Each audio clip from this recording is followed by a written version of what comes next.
Welcome to ട്രൈറൂട്ട്. നമുക്ക് ഇന്നത്തെ ഓയിലിന്റെ price movement analysis ഒന്ന് നോക്കാം. അതിനു വേണ്ടിയിട്ട് എടുത്തിരിക്കുന്ന വൺ ഡേ ചാർട്ടാണ്. വൺ ഡേ ചാർട്ടിൽ പ്രധാനപ്പെട്ട ഏരിയാസ് മാർക്ക് ചെയ്യുന്നത്, ആദ്യമായിട്ട് മാർക്ക് ചെയ്യുന്നത് ഒരു FEG ആണ്. ഈ ഒരു FEGയുടെ പ്രത്യേകത നമ്മൾ ഇതിനു മുൻപ് പല ദിവസങ്ങളിലും മാർക്ക് ചെയ്തതാണ്. മാത്രമല്ല നോക്കിയാൽ കാണാം, ഈ ഒരു ഏരിയയിൽ മൾട്ടിപ്പിൾ ടൈം വന്ന മാർക്കറ്റ് ഹിറ്റ് ചെയ്തിട്ടുണ്ട്. ഇവിടെ നിന്നാണ് ഒരു ഡിമാൻഡ് മുകളിലോട്ട് പോയിരിക്കുന്നത്. അതുപോലെ തന്നെ ഇവിടെ വന്ന് ഒരു ഹിറ്റ് ചെയ്തിട്ട് വീണ്ടും ബ്രേക്ക് ചെയ്താണ്. അപ്പൊ ഇതിലേക്ക് റീടെസ്റ്റ് മാർക്കറ്റ് വന്നിട്ടുണ്ട്. ആ ഒരു ഏരിയയിലേക്ക് നോക്കിയാൽ കാണാം, മൾട്ടിപ്പിൾ ടൈം റീടെസ്റ്റ് ഇവിടെയും വന്നിട്ടുണ്ട്. അപ്പൊ മാർക്കറ്റ് കുറച്ചുകൂടി താഴോട്ടേക്ക് ഇറങ്ങുമെന്നുള്ള പ്രതീക്ഷയാണ്. എവിടം വരെ ഇറങ്ങും മറ്റുള്ള കാര്യങ്ങളെല്ലാം നമുക്ക് ചെറിയ ടൈം ഫ്രെയിമിൽ പോയിട്ട് കീ ഏരിയാസ് മറ്റെന്തെങ്കിലും ഉണ്ടോ എന്നുള്ളത് നോക്കാം.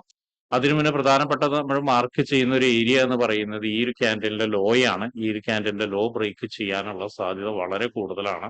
കാരണം മാർക്കറ്റ് ഒരു പ്രധാനപ്പെട്ട ഏരിയയിലായതുകൊണ്ട് തന്നെ മുകളിലോട്ട് പോകണമെങ്കിൽ നല്ല രീതിയിൽ ഒരു ഫ്യൂവൽ വേണം. അപ്പൊ അതിന് നല്ലൊരു സപ്പോർട്ട് വേണം. ഈ ക്യാൻഡിലിന്റെ ലോ നോക്കിയാൽ കാണാം, അവിടെ ഒരു FEGയും കൂടിയുണ്ട്. അപ്പൊ ആ ഒരു ഏരിയനെ നമ്മൾ മാർക്ക് ചെയ്തിടുന്നുണ്ട്.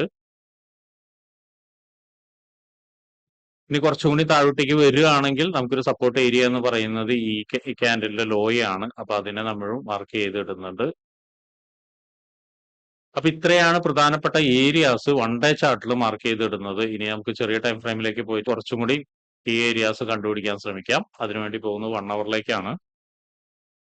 1 അവറിലേക്ക് പോകുന്ന സമയത്ത് നമുക്ക് മനസ്സിലാവുന്ന കാര്യം, മാർക്കറ്റ് ഒരു അപ് ട്രെൻഡിലേക്കുള്ള ഒരു ഷിഫ്റ്റ് 1 അവറിൽ കാണിക്കുന്നുണ്ട്. നോക്കിയാൽ കാണാം, നല്ല രീതിയിൽ ഒരു കൺസോൾട്ടേഷൻ ഒക്കെ നടന്നതിന് ശേഷം മാർക്കറ്റ് ഷിഫ്റ്റ് ചെയ്താണ് പോകുന്നത്.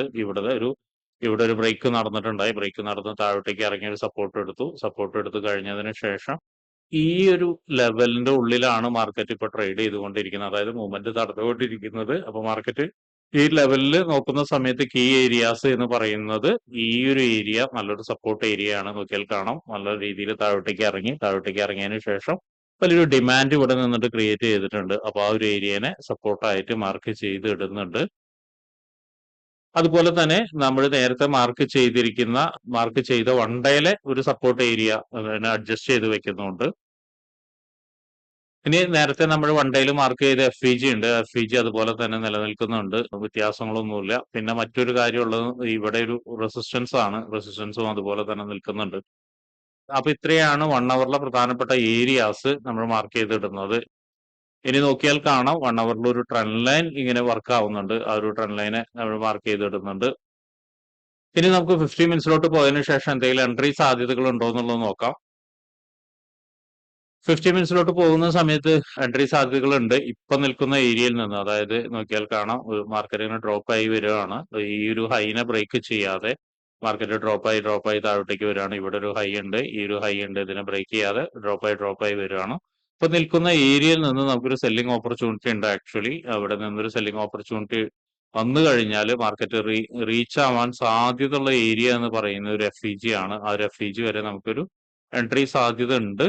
അതൊരു സാധ്യതയാണ്. ഇനി മറ്റൊരു എൻട്രി സാധ്യത എന്ന് പറഞ്ഞാൽ, ഒന്നല്ലെങ്കിൽ ഈ ഒരു ട്രെൻഡ് ലൈനെ ബ്രേക്ക് ചെയ്ത് കുറച്ച് താഴോട്ടേക്ക് വരാനുള്ള സാധ്യത കാണുന്നുണ്ട്. ഈ സപ്പോർട്ടിലേക്ക് വന്നതിന് ശേഷം മാർക്കറ്റ് ഒരുപക്ഷെ നല്ലൊരു കൺഫർമേഷൻ കിട്ടി ഈ ഒരു ട്രെൻഡ് ലൈനിന്റെ മുകളിലോട്ട് വന്നു കഴിഞ്ഞാൽ വീണ്ടും നമുക്കൊരു എൻട്രി സാധ്യത ഉണ്ട്. ആ ഒരു എൻട്രി സാധ്യത എന്ന് പറയുന്നത് ഒരുപക്ഷെ ഈ ഒരു ഹൈയിലേക്കോ അല്ലെങ്കിൽ ഈ ഒരു ഹൈയിലേക്കോ ടാർഗറ്റ് വെക്കാം. അപ്പോൾ ഇത് രണ്ടാമത്തെ ഒരു ബൈ എൻട്രി ആണ് പറയുന്നത്. ആദ്യം നമ്മൾ സെൽ എൻട്രി ആയിരുന്നു പറഞ്ഞത്, ഇത് രണ്ടാമത്തെയാണ് പറഞ്ഞത്. ഇനി ഇതിൽ തന്നെ മറ്റൊരു കാര്യം എന്താണെന്ന് വെച്ചിട്ടുണ്ടെങ്കിൽ, ഈ FEGയുടെ മുകളിലേക്ക് മാർക്കറ്റ് വരികയാണെങ്കിൽ വീണ്ടും കുറച്ചും കൂടി പോകാനുള്ള സാധ്യത കാണുന്നുണ്ട്. 7400 അല്ലെങ്കിൽ 7500 വരെയൊക്കെ പോകാനുള്ള സാധ്യത കാണുന്നുണ്ട്. അപ്പൊ അതും നോട്ട് ചെയ്ത് വെക്കുക. ഇനി മറ്റൊരു കാര്യം എന്ന് പറഞ്ഞാൽ ഈ ഒരു സപ്പോർട്ട് ബ്രേക്ക് ചെയ്ത് കഴിഞ്ഞാൽ ഒരുപക്ഷെ വീണ്ടും മാർക്കറ്റ് നല്ല രീതിയിൽ ഒന്ന് താഴോട്ടേക്ക് ഇറങ്ങാം. നോക്കിയാൽ കാണാം, മാർക്കറ്റ് ഒരു ഷിഫ്റ്റ് ചെയ്യാൻ താഴോട്ടേക്ക് സാധ്യത കാണുന്നുണ്ട്. അങ്ങനെയാണെങ്കിൽ എത്താൻ സാധ്യത ഒരു ഏരിയ എന്ന് പറയുന്നത് ഈ ഒരു ഏരിയ ആണ്. അപ്പൊ അതിനെയും നമ്മൾ മാർക്ക് ചെയ്തിടുന്നുണ്ട്. ഈ ഒരു ഏരിയ വരെ എത്താനുള്ള സാധ്യതയും കൂടി കാണുന്നുണ്ട്. അപ്പൊ ഇത്രയാണ് പ്രധാനപ്പെട്ട എൻട്രി സാധ്യതകൾ പറയുന്നത്. ശ്രദ്ധിക്കേണ്ട കാര്യം എന്ന് പറയുന്നത്, ഒന്ന്, ഈ ഒരു ട്രെൻഡ് ലൈനിൽ നിന്ന് തന്നെ ഒരുപക്ഷെ മുകളിലോട്ടൊന്ന് മാർക്കറ്റ് ഒരു ചെറിയ റിയാക്ഷനിലേക്ക് പോയതിനു ശേഷം വീണ്ടും ഒന്ന് താഴോട്ടേക്ക് ഇറങ്ങി ഇവിടെ നിന്ന് വീണ്ടും മുകളിലോട്ട് പോവാം. ട്രെൻഡ് ലൈനിന്റെ മുകളിലോട്ട് മാക്സിമം ബൈ എൻട്രി ശ്രമിക്കുക. അതുപോലെ തന്നെ ട്രെൻഡ് ലൈനിന്റെ ഈ ഒരു ഏരിയയുടെ താഴെ, സപ്പോർട്ട് ഏരിയയുടെ താഴെ മാക്സിമം സെൽ എൻട്രിക്ക് നോക്കുക. ശ്രദ്ധിക്കേണ്ട കാര്യം സപ്പോർട്ട് ഏരിയയുടെ താഴെ എന്ന് പറയുമ്പോഴും ഇവിടെ ഒരു നല്ലൊരു മൊമെന്റം തന്ന ഒരു ഏരിയയാണ്. അപ്പോൾ ആ ഒരു മൊമെന്റം തന്ന ഏരിയയിൽ നിന്ന് ഒരു പക്ഷേ മാർക്കറ്റ് വീണ്ടും സപ്പോർട്ട് എടുത്തിട്ട് മുകളിലോട്ട് പോകാനുള്ള സാധ്യത കാണുന്നുണ്ട്. അപ്പൊ ഇതെല്ലാം നോക്കുക. കാരണം പ്രധാനപ്പെട്ട ഏരിയാസ് അടുത്തടുത്താണ് കിടക്കുന്നത്. നല്ലൊരു മൊമെന്റ് കിട്ടിയതിന് ശേഷം അല്ലെങ്കിൽ നല്ലൊരു പ്രൈസ് ആക്ഷൻ സ്ട്രക്ചർ കിട്ടിയതിന് ശേഷം മാത്രം ട്രേഡ് എടുക്കാൻ ശ്രമിക്കുക. അപ്പൊ ഇങ്ങനെയുള്ള കാര്യങ്ങളൊക്കെ നിങ്ങൾക്ക് പഠിക്കാൻ താല്പര്യമുണ്ടെങ്കിൽ ട്രേഡ് റൂട്ടുമായിട്ട് ബന്ധപ്പെടാം. അത് ഫ്രീ ആയിട്ട് ട്രേഡിങ്ങിന്റെ കാര്യങ്ങളൊക്കെ നിങ്ങൾക്ക് പഠിക്കാവുന്നതാണ്. അതിനു വേണ്ടിയിട്ട് ഈ വീഡിയോയുടെ ഡിസ്ക്രിപ്ഷനിൽ ഒരു ഗൂഗിൾ ഫോം കൊടുത്തിട്ടുണ്ട്.